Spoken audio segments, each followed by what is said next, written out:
Hai, Assalamualaikum. Bersama kami, Nabil dan Nadia di podcast Cakap Je. Cuma hari ni kita a bit special. Kita ada guest of honor lah kita panggil hari ni. Basically kita nak cuba jemput lebih ramai individu-individu yang berpengalaman. Dan misalnya kita hari ni ada mahasiswa yang bergerak aktif di dalam aktivisme di universiti dan juga di luar universiti. Kita perkenalkan pada podcast kita episod ini saudara Hazmi Nabil. So nama dia pun Nabil. Malam ni dia akan ada confuse sikit. Ada dua Nabil malam ni. Aku rasa tak ada confusion rasa Nabil. Sebab bezanya aku lagi handsome, kau tak handsome. So kita ada dua Nabils. So I will address you as Hazmi. Hazmi sebab nama you Hazmi Nabil kan. Atau boleh panggil Nabil handsome lah. So you are also mahasiswa from UiTM. Ya, mahasiswa daripada UiTM. Dalam jurusan? Dan jurusan bisnes. Okay, you Hazmi, perkenalkan diri you. Nama saya Hazmi Nabil. Nama saya Hazmi Nabil Faisal. Saya daripada UiTM Melaka. Tapi saya pun ada pelibatan dalam dan luar dalam universiti. Dalam saya ada terlibat dalam ada beberapa persatuan. Luar saya ada terlibat dalam orang selalu panggil mahasiswa keadilan lah. Mahasiswa orang lebih kurang macam kalau orang selalu panggil mahasiswa Pak Anwar orang orang-orang penyokong Anwar Ibrahim orang cakap. So maksudnya sekarang ni memang aku panggil Nabil lah because it's easier for me. Telling yourself. Itulah. So aku just nak tanya lah because sebagai mahasiswa ni aku punya experience is abroad.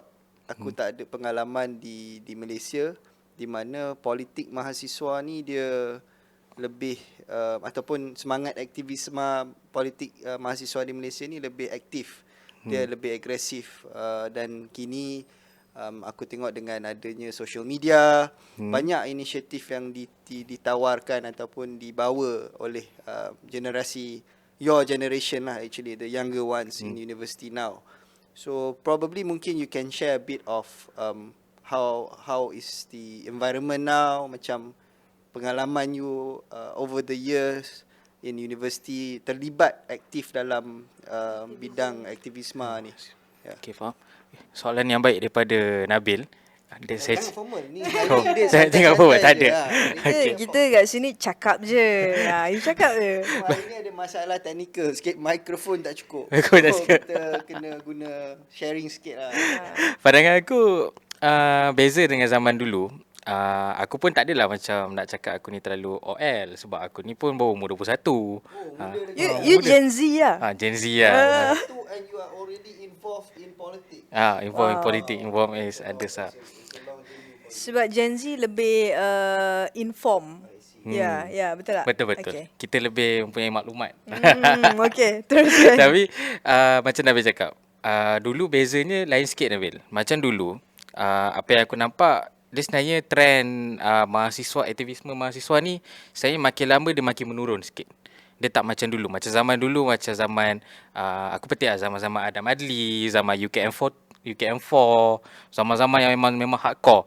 Tapi zaman sekarang ni, makin lama dia dah lebih ke arah yang macam lepas zaman pasca PKP ni, kalau kau perasan, kebanyakan mahasiswa ni, aku nampak dia dah menurun dah. Trend-trend dia aktivisme ada. Macam kalau kau nak jadi ganas ni pun kau dah kurang ganas lah. Tapi ada sebab juga. Macam bezanya, last yang aku tahu rally yang ada mahasiswa pernah buat adalah macam yang turun harga kot dulu. Yang dekat MRT mana tau. Yang tu last year punya. Yang seingat aku yang memang kita ada mahasiswa tu buat. Tapi sekarang right now macam dah kurang dah. Dah tak ada dah yang pelibatan pasal macam perhimpunan mahasiswa ke apa ke. Tapi ini berkait rapat dengan apa yang kerajaan buat lah. Sebab mahasiswa ni kebanyakannya bila dia nak turun jalan sebab benda ni dia tak puas hati. So kalau katakan kerajaan dah memberikan apa yang boleh puaskan hati dia, so aku rasa mahasiswa dia takkan macam dia tak kisah sangat.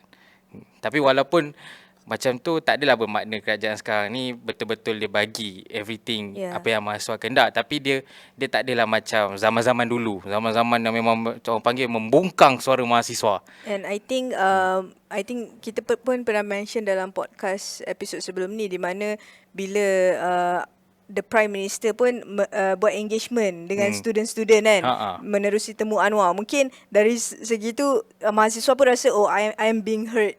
Faham tak? So dia mendengar pandangan dan dia terus bagi apa-apa isu yang ditanya tu, terus dia jawab there and then kan.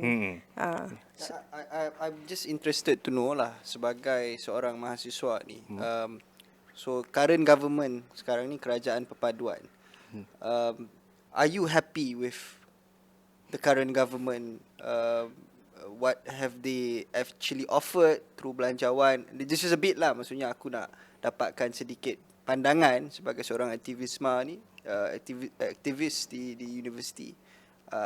What is your take as a student, sebagai seorang mahasiswa, to this government? Kalau aku nak bagi pandangan aku, Bil, ada dua pandangan. Satu pandangan aku sebagai seorang mahasiswa biasa, satu lagi adalah pandangan yang mahasiswa yang orang panggil bersarung parti. Okay. Kalau sebagai pandangan mahasiswa biasa, pandangan aku rasa dia lebih much better daripada sebelum ni. Macam sebelum ni kau nampak memang macam tak ada sebarang orang panggil pemerkasaan mahasiswa tu, memang tak ada. Memang macam kalau nak katakan, kau buat keluar, kalau kau turun pergi sini, nanti polis panggil. Pas polis panggil, nanti HCP dapat tahu. HCP dapat tahu, nanti kau kena ugut tu, kena ugut ni. Tapi bila je dengan kerajaan yang perpaduan sekarang ni, banyak benda yang macam katakan dulu kena sekat, sekarang dah tak kena sekat. Macam katakan kau nak kritik universiti, tapi kerajaan cakap boleh kritik, tak ada masalah pun. Nak berpolitik, okey, kerajaan cakap boleh. So universiti pun, pihak-pihak pengurusan ni, diorang tak berani nak ambil tindakan kat mahasiswa, bukan macam zaman dulu.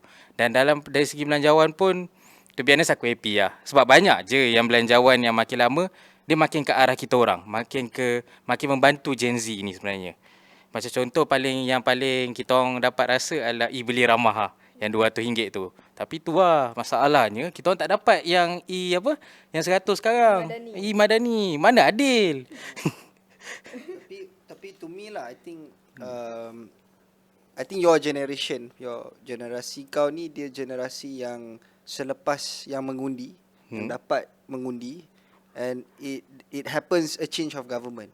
Maksudnya generasi yang menyaksikan perubahan kerajaan banyak kali tu. So betul. It's a maturing of the country, while you guys are also involved in the democracy itself.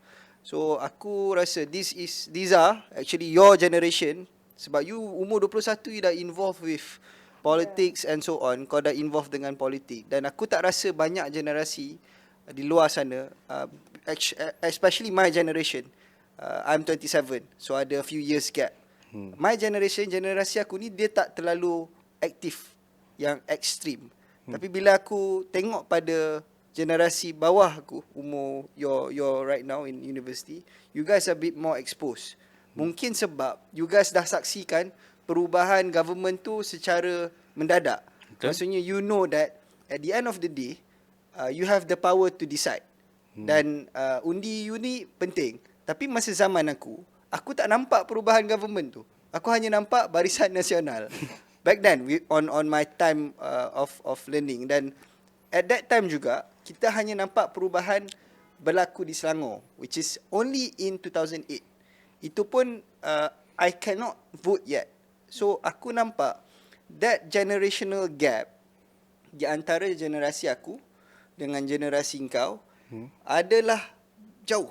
So I think if you guys really take into, maksudnya ambil peluang yang ada sekarang ni, keluarkan, maksudnya bawa idea-idea baru, idea-idea yang berani menerusi kebebasan yang dibenarkan oleh kerajaan yang ada sekarang ni, Malaysia is in the right hand in the future. Sebab aku nampak the talents is there, tapi and the environment is good for us to move in the coming years. Dan I guess a bit lah, maksudnya if kita sembang pasal mahasiswa ni, first few discussion kita sebelum kita buat cakap je ni, kita ada bincang pasal gaji actually. So apa you punya plan after university? After universiti, tipu lah kalau macam kita tak nak cari kerja. Kita ni sebagai orang Malaysia, kalau lepas belajar mesti kita nak kerja kan. Betul. Tapi selepas kerja mesti kita nak sambung lagi belajar, buat MBA ke, buat PhD ke. So kita boleh upgrade diri kita, upgradekan kita punya skill. Tapi untuk kita upgrade kita punya skill, kita kena kerja. Tapi the problem yang aku nampak sekarang ni, kalau kau perasan, benda ni memang isu yang dah lama sebenarnya. Bukan isu yang baru lagi. Daripada zaman 2010, 2008, 2009. Isu yang di mana jadi fresh graduate, gaji tak tinggi. Gaji tak kena dengan macam mana keadaan semasa. Macam zaman dulu, aku petik balik pada zaman macam mana trend gaji minimum diwujudkan. Daripada zaman dulu sampai zaman sekarang, gaji minimum ni sampai sekarang dia tak ada pun peningkatan gaji pun untuk fresh graduate. Tiba-tiba bayangkan, aku baru lepas habis belajar, katakan aku habis belajar diploma, aku nak kerja. Fresh graduate untuk diploma 1,700, 2010. Sedangkan kalau aku kerja kat Uniqlo dengan SPM saja, aku boleh dapat 2,000 lebih.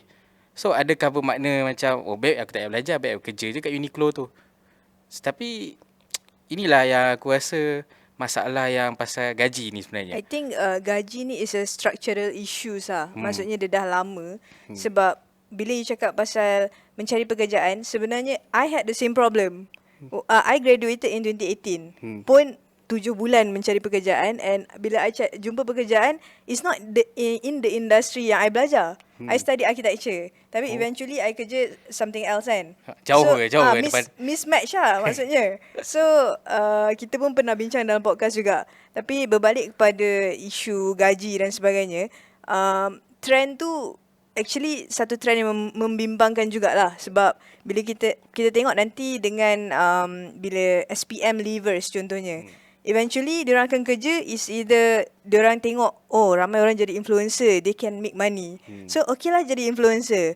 And then ataupun dia bekerja dalam bidang gig economy, jadi rider dan sebagainya. Tapi itu boleh memberi pulangan pada saat dan ketika tu.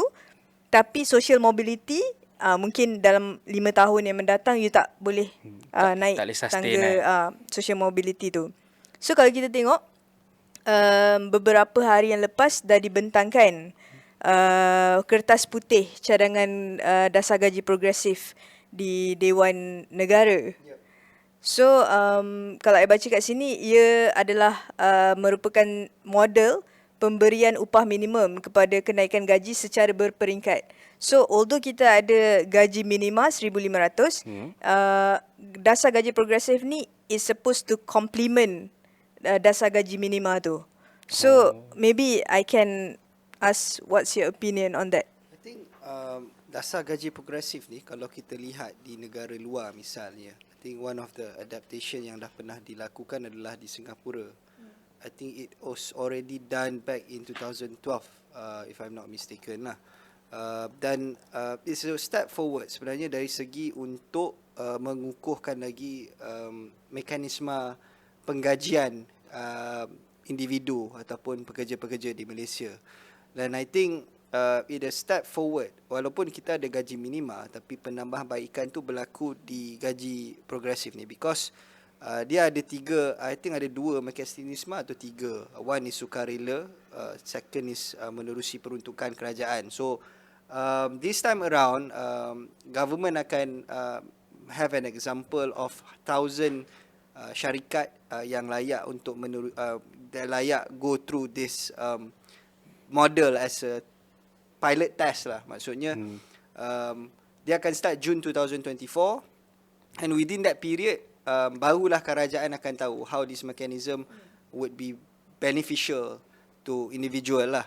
Dan aku rasa it is good sebab maksudnya insentif yang dibayar ini untuk satu syarikat tu go into the scheme, dia kena make sure staff dia melalui satu program latihan bersama mungkin agensi kerajaan ataupun latihan yang berteraskan untuk meningkatkan skill. So it's upskilling.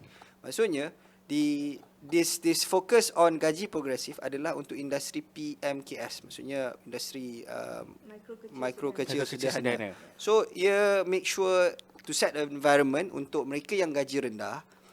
Maksudnya kalau gaji dia orang ni 1,008 misalnya, dia ada masa untuk tingkatkan progressively. So ada mungkin mekanisme dalam mungkin setahun, 2 tahun, tapi dia kena lalui satu program latihan lah. So with that you improve your skill, you akan dapat gaji yang lebih tinggi. Dan di Malaysia banyak professional misalnya, they have a lot of they have a good, kadang-kadang dia dah dapat to this amount, they cannot go up above because mungkin dia diploma sahaja. Dan menerusi that level, they need to go for trainings. So kadang-kadang company tak nak bayar trainings ni. So it's not beneficial to them. We're just investing. But certain companies, maksudnya company-company besar mampu untuk lakukan. So company kecil ni yang ada pekerja-pekerja ni, now government take into action. Diorang nak take isu penggajian ni seriously. So I think it's a good step forward. Tapi dari segi mekanisme, aku rasa masih ada penambahbaikan. And I guess moving forward, kita akan lihatlah the effect, the ripple effect in the coming years through the implementation of dasar gaji progresif ni. Okay. Berdasarkan apa yang I baca, Kertas Putih Dasar Gaji Progresif pada tahun 2022, dia melaporkan hanya 83,000 pekerjaan berkemahiran yang wujud untuk diisi oleh 282,000 lebih graduan yang dihasilkan. So maksudnya peluang pekerjaan untuk yang berkemahiran tu agak limited lah. Dengan sebenarnya 48,000 adalah jawatan kosong dan 34,000 je pengujudan pekerjaan baru. So maksudnya supply is more than the demand. Yeah, supply is more than demand. That's what happened since our generation. So pandangan you sebagai Gen Z terhadap dasar gaji progresif ni? Okay, pandangan aku pasal Gen Z terus dan mahasiswa. Umur kita tak jauh sangat gap Okay. sebenarnya. Saya pandangan aku dasar gaji progresif ni, kita sebelum aku tengahkan pasal masalah gaji progresif ni, Malaysia ni memang kita ada satu problem sebenarnya. Kita kalau katakan kalau kita buat satu kertas putih ke RMK ke apa, on paper memang cantik. Memang kalau katakan secara teori benda ni memang boleh jadi pum. Tapi daripada secara pelaksanaannya, adakah benda ni menjadi atau tak? Sebab pandangan aku takut dasar gaji progresif ni dia akan jadi macam dasar gajah putih lagi. Macam dasar-dasar yang kerajaan-kerajaan dulu pernah buat tu tiba-tiba jadi benda ni. Bila kita tengok daripada macam dasar gaji minima dulu. Dasar gaji minima ni aku rasa aku ingat balik, dia diperkenalkan supaya semua orang dia tak dibayar dengan rendah. Tapi masalahnya ada beberapa company dia exploit dasar gaji minima ni dulu. Yang contohnya disebabkan kita dah perkenalkan, kita dah ada dasar gaji minima, semua orang wajib dibayar jangan bawah pada 1,500. Ada certain company kau dah kerja 2-3 tahun pun kau still dibayar 1,500. Kau tak ada kadar penaikan pun. Walaupun kau punya skill, kau dah ada skill yang lain pun, tapi company tu cakap tak boleh, kita still bayar awak ikut undang-undang. Macam mana awak nak cakap saya langgar undang-undang? Saya still bayar gaji awak 1,500. Tapi itulah masalahnya. Dan aku rasa dasar gaji progresif ni ialah dasar yang sangat-sangat baik tau. Sebab dia dasar yang secara menyeluruh, bukan dia menyentuh pekerja saja. Dia sebenarnya menyentuh kepada berkenaan dengan syarikat dan pelaburan yang akan datang. Okey. Mari aku bagi contoh satu simple. Kita sebagai pekerja, walaupun aku tak bekerja lagi, macam Nabil dengan Nadia sebagai pekerja, kita bekerja untuk dapat apa? Untuk gaji, untuk dapat supaya kita boleh sustain hidup kita. So kalau katakan kita kerja, tapi kita kerja, kadar kenaikan gaji kita setahun hanya 100-200. Rasanya kita ada motivasi tak untuk kerja next year lagi? Tak ada. Confirm tak ada kan? Tapi kalau katakan dengan satu dasar gaji progresif ni, dasar gaji progresif diimplementasikan dekat dalam mana-mana konglomerat lah dikatakan. Sungguh mahasiswa. Guna jargon. Betul jargon. Diimplementasikan. Contoh daripada contoh gaji aku sebagai seorang orang panggil marketing lah. 4,500. Next year gaji aku naik 5,500. Aku sebagai pekerja aku akan rasa macam aku lagi memotivasi lepas ni. So bila lagi memotivasi, productivity company tu akan meningkat tak? Dia akan meningkat dan dia akan makin lama pelabur-pelabur boleh tengok. Oh, productivity company ni meningkat. Walaupun dia PMKS tapi dia dah boleh lawan dengan Big Four dah. Sikit-sikit. So bila dia dah productivity meningkat, syarikat dah meningkat, pelabur akan berminat untuk ni. Kalau nak dibandingkan dengan company yang menjalankan dasar gaji minima ni, pekerja bertukar-tukar. Tapi dengan ada dasar gaji progresif ni, pekerja stay, pekerja happy, productivity syarikat meningkat. So makin lama pelaburan pun meningkat. Bukan pelaburan company pun meningkat, negara pun turut dibantu. Pekerja happy, bos happy, negara happy, semua happy. Dah settle. So sebenarnya dasar gaji progresif ni dia bagus. Tapi kita nak tengok implementasi dia. Adakah benar-benar dia jadi ataupun dia hanya sekadar sebuah dasar gajah putih lagi sekali. Okay, I nak tambah sikit sebab I memang agree dengan your point. Sebab dalam pada masa, walaupun kita memang memerlukan reformasi untuk pasaran buruh, but we still have to be very careful. Sebab kalau kita tengok, bukan saja exploit dari segi gaji minima yang 1,500 tu, even insentif untuk mengambil contohnya ibu yang baru bersalin betul untuk kembali dalam workforce, actually ada juga exploitation di mana diorang kata diorang ambil dan diorang dapat insentif daripada government kan, tapi they didn't like give it to them, faham tak? So the company use it for themselves dan Nak ambil sebagainya. duit tu untuk diri dia kan. So execution part lah, and mechanism tu pun perlu diperhalusi sebab macam you cakap tadi Nabil, akan menggunakan juga dana daripada kerajaan dan sebagainya. So I don't know for how long. Maybe this is proof of concept lah kan. Nak tengok macam mana implementasinya. So that's my thoughts lah. Dan aku tambah, aku rasa dasar gaji progresif ni dia akan berjaya sebab satu je. Yang memperkenalkan dasar gaji progresif ni dia pun ada company juga. YBM Rafizi lah. Ya, sebelum dia masuk Sebelum dia masuk kepada politik kan. Dia ada company Invoke. Dan apa yang aku dengar Invoke ni dia tak bayar macam ni ikut gaji minima. Dia bayar apa yang skill kau ada dan setiap tahun ada kenaikan yang memang naik. So the implementation is based on productivity and your upskilling lah. So aku rasa the effort ni, maksudnya usaha yang dibawa ni adalah baik. Dan I guess moving forward we hope that kerajaan madani ni, kerajaan perpaduan ni manage to actually make some change yang sebelum ni dah lama dah yang sepatutnya ada perubahan. Dan I think moving on lah to the next topic, because we don't have much time. Sorry tu. I think tak apa. I really happy to hear your thoughts today. Another thing that is a hot issue recently adalah rombakan kabinet.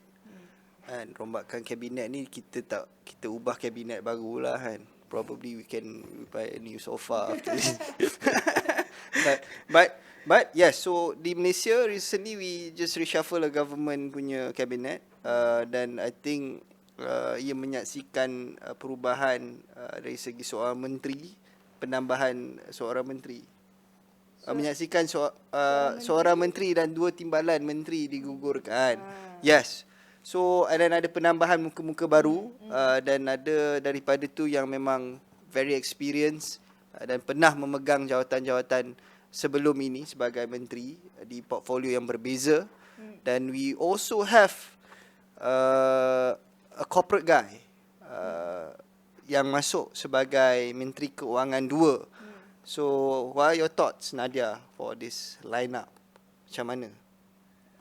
Okay, I think it's timely for this rombakan kabinet sebab after 1 year, although ada juga kritikan yang mengatakan macam 1 year is too soon for to see diorang punya performance, tapi kita berada dalam satu keadaan yang I feel like very critical, yang if they don't perform then dah we have to move sebab we don't have much time kan, basically.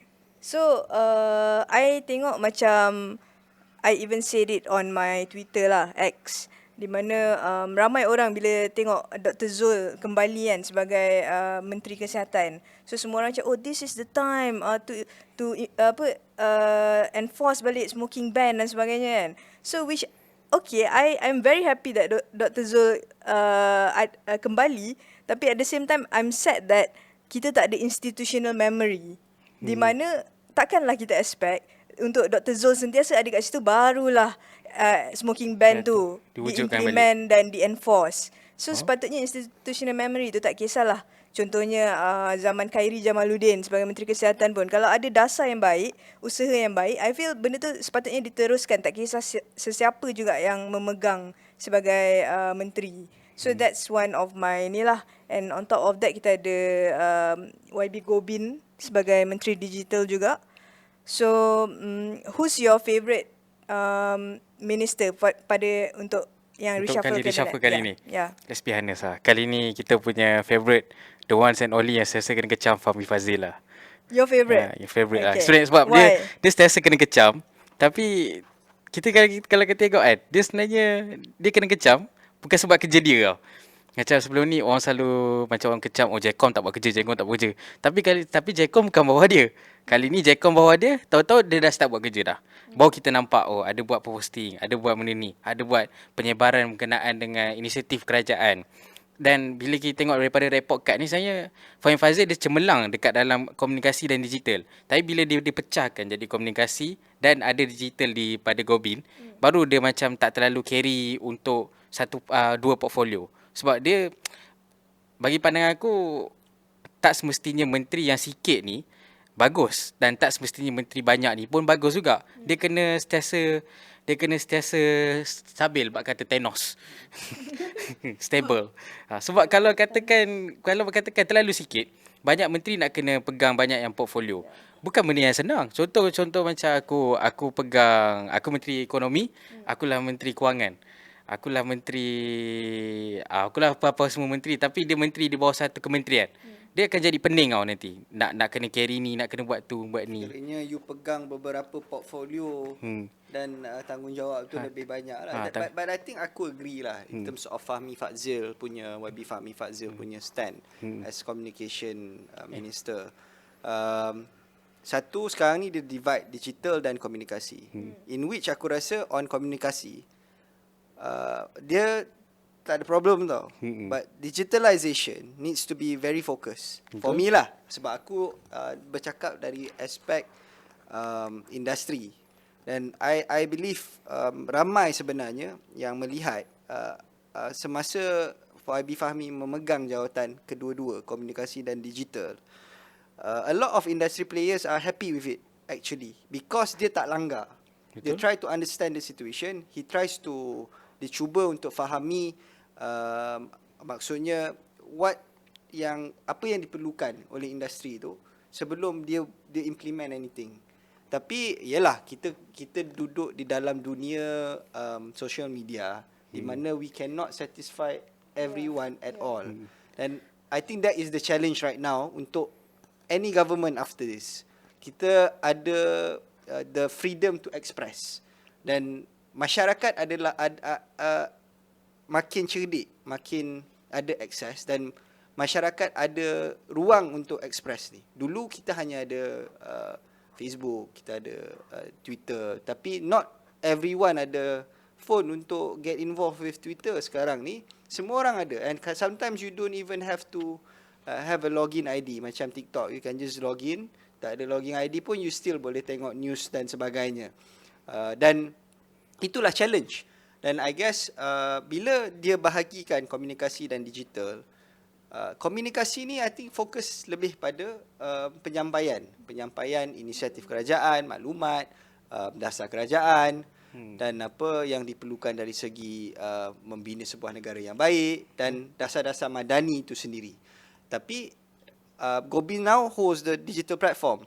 So digital ni I think pendigitalan, internet, you punya basically social media platforms untuk education. Dan yang paling big yang akan datang apa ID apa? My Digital ID. kan. Ya. Dan aku nampak itu adalah sekarang ni kita tengok everything is connected to digital, dan I guess it's a step for us to have that portfolio, untuk ada portfolio kementerian digital tu kan. Dan selain daripada tu, one of the most interesting part yang aku nampak di Kementerian Sumber Manusia, Steven Sim. Dan aku memang rasa dia layak untuk menjadi menteri penuh, dan I would want to see he pushes lagi lebih banyak, maksudnya polisi-polisi yang berpihak kepada pekerja, yang mempegang suara pekerja. Bak kata orang kat Twitter, muka-muka HR. Itulah kan. Dia orang cakap muka dia muka gaya-gaya HR. baik kan, dan dengar masalah orang. Tapi aku rasa it's good, sebab aku nampak dia dedicated. Masa dia pegang portfolio belia dan sukan pun, kita nampak walaupun dia timbalan menteri, masih ada maksudnya he is significant to what he is doing. Dan bila dia pegang menteri penuh ni, I am expecting more lah untuk aku. Dan I don't know about Nadia. Maybe you have other choices of menteri yang Tadi ada cakap Dr. Zul kan, tapi untuk Steven Sim, I think dia ada touch dengan orang golongan Marhain dan juga especially Malay tau. I baru je came across dia punya TikTok yang dia ada YB Steven Sim ada mak angkat Melayu yang very touching lah video tu. So I rasa macam the way they touch people's heart tu, hopefully he can do the same untuk portfolio dia lah as Minister of Human Resource. Tapi dalam pada you guys cakap okay, ada beberapa yang memang perlu dipecahkan kementerian dan sebagainya kan. So Sanusi pula Joker. Sanusi Muhammad Noor, Menteri Besar Kedah, dia cakap dia mendakwa Azam sebelum jadi kerajaan nak kecilkan kabinet negara, tapi dah dibesarkan. Dan dia cakap juga sebaliknya, jumlah ahli kabinet kini mencatat rekod Malaysia paling ramai dan berlaku ketika PH menjadi kerajaan. So maybe you want to say something on this? Apa yang dia buat lawak? Dia tak ada buat lawak. Dia just macam cakap inilah kabinet yang terbesar. Dia serius lah? Does he really state it he seriously? said it dekat Harakah Daily 13 Disember yang lalu, just recently. Basically dia buat lawak lah sebab kalau kita jumlah pun aku rasa tak seramai macam kerajaan-kerajaan yang dulu kot. Kalau kita banding dengan Kabinet Muhyiddin pun, Kabinet Muhyiddin ada total 74, kita ada 60. Itu pun 4 duta bertaraf menteri. Kita tak ada. So I tak tahulah, dia MB tapi dia tak tahu kira. Tak, dia maybe untuk macam MB Kedah ni dia ada pengiraan sendiri kot. 7 tu lagi sikit pada 6. Dia ikut mood lah. Ikut mood. Dia dah cukup jumlah tapi tak tahu. Tapi to me itulah, I think currently macam tadi Nabil ada kata, kadang-kadang penjumlahan kabinet ni kadang-kadang perlu ramai. Tapi kalau ramai sangat pun belum tentu berguna. Betul. So I think bila ada perubahan dari segi ada menteri yang telah di-dropkan, maksudnya dah tak jadi menteri dah, ada timbalan menteri. Maksudnya aku rasa macam main bola lah.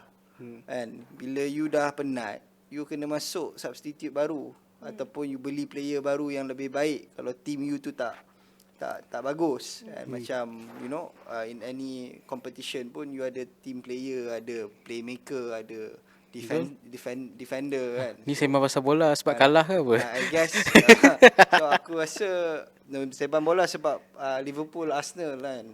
Liverpool Manchester United soon kan. So I guess kita mengharapkan yang lebih baik, dan I think another additional value yang kita nampak adalah Menteri Keuangan 2 lah. Di mana I think the touch from a corporate guy dalam look into our macro and micro economy, it's very important lah. Aku rasa dengan pengalaman yang ada oleh Datuk Seri Amir, I think it's good for the country, and he holds the portfolio of CEO of KWSP sebelum ni. And I think so dia adalah golongan-golongan teknokrat lah sebenarnya. Yeah, so wow. so maksud aku sekarang ni kita ada perubahan lah from our culture, and sebelum ni pun memang ada juga teknokrat yang jadi senator dan get involved with the government, then after that join politics kan. Misalnya Tengku Zafrul kan. So I think dia ada pembaruan daripada segi pengalaman dan I think their experience in the industry is fairly important dalam membina sebuah negara yang lebih baik. Dan aku nak highlight sikit. Memandangkan aku adalah mahasiswa yang dekat dengan universiti. So kali ni kita boleh tengok akan ada sebuah kartel baru sebenarnya dalam kementerian ni, iaitu kartel UIA. Oh, okay. Kartel UIA sebab ada lebih kurang 5 ke 6 apa tu jumlah menteri dan timbalan menteri yang memang datang daripada UIA dan daripada ICOL sendiri. Kita UiTM. Kita I UiTM. alumni juga. Kita alumni UiTM. UiTM tak apa. Belum lagi. Tapi to add on to your points, maksudnya ini membuktikan bila kita tengok ramai beberapa ahli parlimen daripada Bersatu yang menyatakan sokongan terhadap PM, dia maksudnya even berlaku rombakan kabinet pada ketika ni, mereka tak diberi apa-apa. So membuktikan memang tidak ada scheme of things yang berlaku. You tunjukkan sokongan tapi tak ada pun kita reward dengan apa-apa jawatan maupun position dalam kabinet. Kita tak bagi surat sokongan. Surat sokongan tak ada, jawatan tak ada. So membuktikan memang mereka sokong secara sukarela. Okay. So I think kita ada satu lagi issue. Do you want to talk about it? Kita talk about this one issue lah kan. So recently aku rasa ada news pasal yang dibawa oleh mantan ahli parlimen kita lah, Lim Kit Siang. Saudara Lim Kit Siang, di mana beliau ada mengatakan bahawa maksudnya Perdana Menteri ni, I think there's a statement, maybe we can read the statement. Looking for the statement.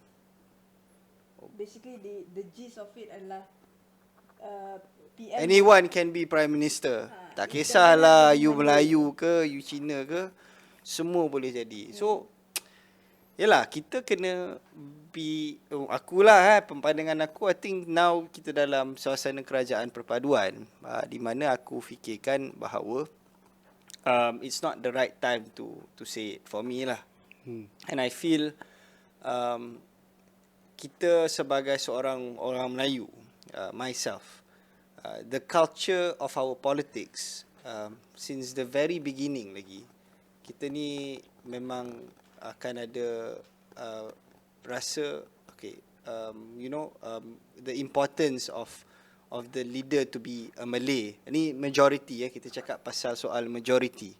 Tapi as year goes by, ramai dah tak bercakap benda ni. Maksudnya sebab benda ni trigger tau. Kita pasal kaum di Malaysia ni very sensitive. I cakap ni pun most probably who's watching it mungkin tak setuju. Tapi bagi aku sebagai seorang orang Melayu, kita patutnya a bit more confident lah, sebab kita antara kaum yang majority. Dan kalau kita fikirkan, we have the Sultan, kita ada institusi kesultanan di mana ia akan ada kaitan untuk berhubung dari soal-soal agama, soal-soal Islam, dan benda ni not everyone can fully understand this. Tapi untuk aku, bila Lim Kit Siang raise it up, it is just creating unnecessary arguments within kaum tau, dalam politik, especially dalam kerajaan perpaduan. Dan when this happen, aku rasa ramai golongan-golongan yang a bit more liberal, dia rasa it's very open. Tapi untuk aku, kita still a conservative. I mean, majority of us is still conservative dari segi penilaian ni. Dan aku betul lah, dalam law, dari segi undang-undang, memang tak ada state Perdana Menteri mestilah seorang Melayu. Dan recently pun suddenly Wan Faisal raise up, kita kena push ubah perlembagaan and make sure that Melayu sahaja yang boleh pegang tampuk kepimpinan Perdana Menteri. Dan this has raised, some are supporting, some are mungkin tak setuju. Tapi untuk aku, mungkin barangkali under the 30 years we will face this. But it is not the right time for us to discuss this. Sebab aku rasa now we are in a merge of transition to become a better nation. Of course, to become a better nation, we need to talk about something that uncomfortable. Tapi to me, it's a bit sensitive lah when it comes to this issue. And bear in mind, kenyataan tu dikeluarkan beberapa hari sebelum PRK ke Maman. So that could also impact juga kan the result. Dan I think sebab kita honestly speaking keadaan di Malaysia ni majority dia belum begitu matang untuk, maksudnya dari segi politik dan sebagainya, untuk keterbukaan tu belum lagi. So I don't think it is necessary to raise up this issue right now, sebab walaupun tak dinyatakan dalam perlembagaan, tapi knowing that it is a sensitive issue dan rentetan daripada tu pun lebih 30 laporan polis dah dibuat terhadap Tan Sri Lim Kit Siang. So okay. Tapi pandangan aku dia macam agak ke arah Lim Kit Siang sikit. Sebab apa yang dia cakap sebenarnya by constitution memang dia tak salah. Tapi macam masalah kita ni bukan masalah dia, sebab apa yang aku tahu pasal politik ni, dia ada macam orang panggil adat, privilege dan ada adat. Adatnya macam contoh, dia tak cakap pun dalam constitution kita kena PM orang Melayu. Betul. Tapi dia dah jadi sebuah adat. Presiden. Dia dah jadi satu kebiasaan. Kebiasaan dalam Malaysia ni, pengurus Perdana Menteri mesti orang Melayu. Tapi by constitution sebenarnya Lim Kit Siang ni dia tak salah dia cakap benda tu. Dan aku agak kelakar je. Dah ada laporan polis panggil. Dan dia kalau macam bawa ke mahkamah, dia akan jadi kes perlembagaan pula sebenarnya. Sebab apa yang Lim Kit Siang cakap ni tak salah dari perlembagaan. So basically orang yang report tu dia macam mencanggah dengan perlembagaan pula. So siapa sebenarnya yang tengah, as if macam diorang pula tak faham perlembagaan. Diorang yang tak faham perlembagaan. By right memang sebenarnya Lim Kit Siang dia tak salah pun cakap benda tu. Dia ada hak untuk dia cakap, but dia agak yang tak sesuainya bila dia cakap dalam keadaan yang masa yang tak ada. Masa yang orang cakap, awak nak cakap time ni, cakaplah time lain. Kau faham tak? Okay. So I nak tanya, you bersetuju tak kalau dengan cadangan Wan Faisal untuk masukkan di dalam perlembagaan? Apa yang Wan Faisal buat tu adalah sebuah orang panggil sebuah cadangan yang orang panggil cadangan yang terlalu mengecilkan otak dia. Kenapa nak mengecilkan skop Perdana Menteri ni hanya kepada orang Melayu sahaja? Bukan ke dalam Islam dan state yang tak ada kelebihan satu kaum kepada kaum lain? Kenapa nak kena orang Melayu saja? Kita dah nak ke arah negara yang lebih progresif, negara yang lebih terbuka. Kita kena kita kena akui negara ni bukan negara orang Melayu saja. Negara ni bukan orang Melayu saja yang duduk. Ada kaum Cina, ada kaum India, ada kaum daripada Sabah Sarawak, kan? So bila kau mengecilkan satu skop yang di mana Melayu saja boleh jadi Perdana Menteri, bukankah dia macam tak adil lagi kepada kaum-kaum yang lain? Faham, Melayu memang adalah majoriti. Tapi apa yang Wan Faisal cadangkan tu adalah sebuah cadangan yang, come on lah. Hang sebagai politician, takkan hang nak buat benda ni?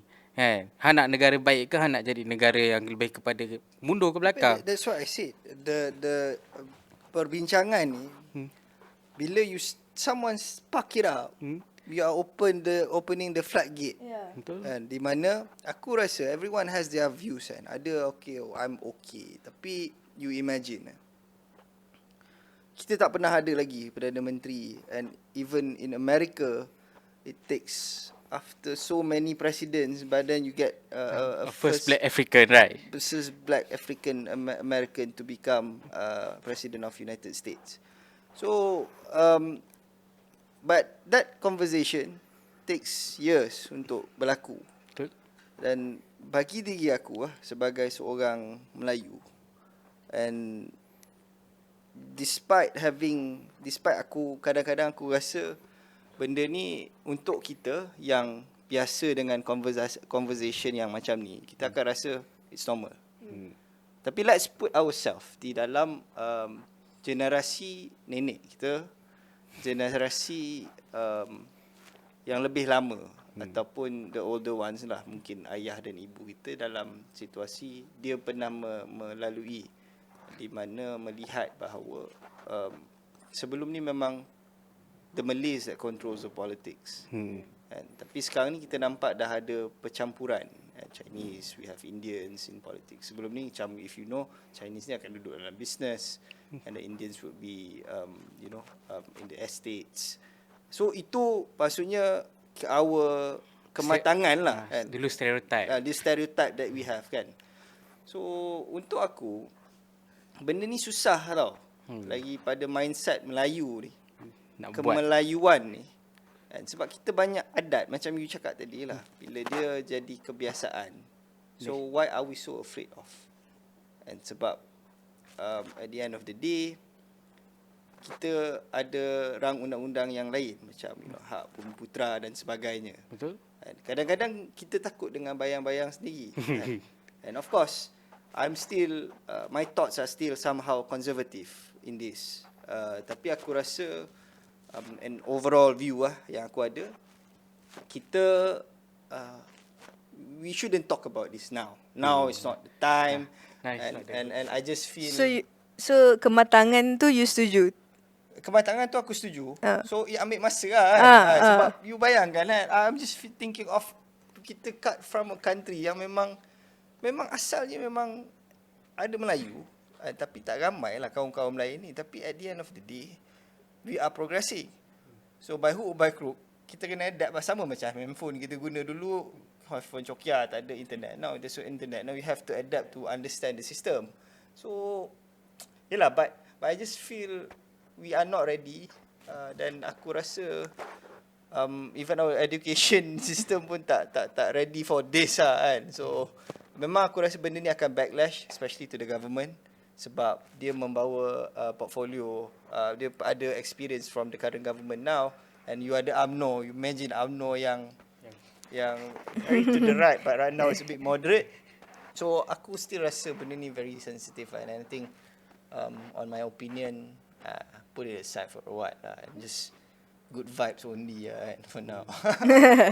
Okay, so kita dah habis pun masa. Today pun Thank quite you. heavy, Thank you Nabils, Nabils. Tapi hari ni aku rasa best sebab ada pandangan mahasiswa, and I'm pretty proud to say that kita ada bright future in the coming years.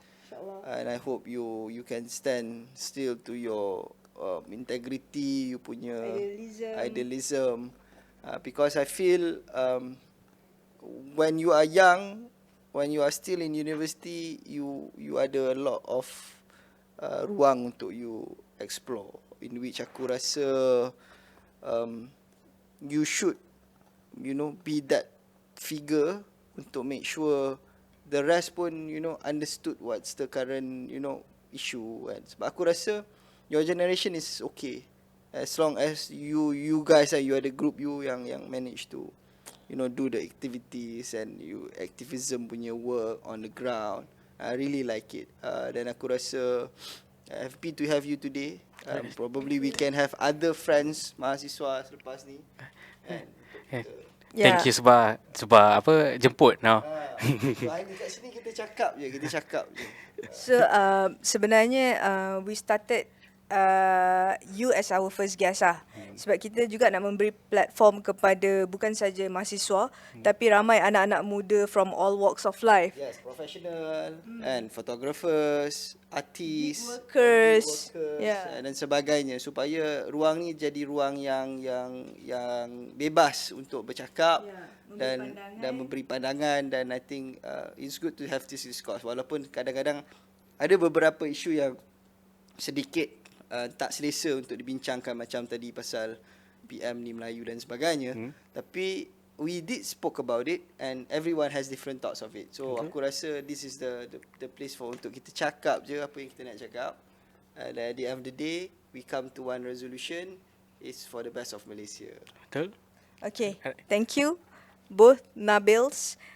So insyaAllah kita berjumpa lagi dalam episod seterusnya. Yes. Jangan lupa Subscribe Cakap Je di YouTube, dan follow us in TikTok, dan di Instagram pun don't forget to follow us.